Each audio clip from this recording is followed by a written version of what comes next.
નજર કરી સમાચાર પંચમહાલમાંથી ડીઓ કચેરીમાં વાનરનો આતંક સામે આવ્યો। સરકારી કર્મચારી સહિત 7ને ઈજા પહોંચાડી। ગઈકાલે 2 અરજદારો પર હુમલો કર્યો હતો। ડીઓ કચેરીના સ્ટાફ અરજદારોમાં ભયનો માહોલ ફેલાયો। કર્મચારી પરિસરમાં લાકડીઓ સાથે ફરવા મજબૂર બન્યા છે। વન વિભાગે વાનરને પકડવા કચેરીમાં પાંજરું ગોઠવ્યું। કચેરી પાસેના સાવલીવાડ વિસ્તારમાં પણ વાનરનો આતંક જોવા મળ્યો। ગોધરાની તેલંગ હાઈસ્કૂલના કમ્પાઉન્ડમાં આવેલી છે કચેરી।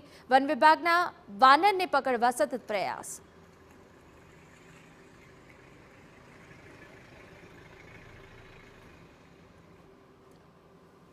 ગોધરા શહેરના સાવલીવાડ વિસ્તારમાંથી આજ રોજ પાછલા 24 કલાકની અંદર લગભગ 6 થી 7 કેસ આવ્યા છે મંકી બાઇટના, જેમાં બધાને સામાન્ય ઇજા તો હતી પણ અમુકને ટાંકા પણ લેવાની જરૂર પડી છે। બધાને ઓપીડી બેઝ પર આપણે સારવાર આપી છે સિવિલ સરકારી દવાખાનામાં, અને એના પછી બધાને રજા અપાઈ છે।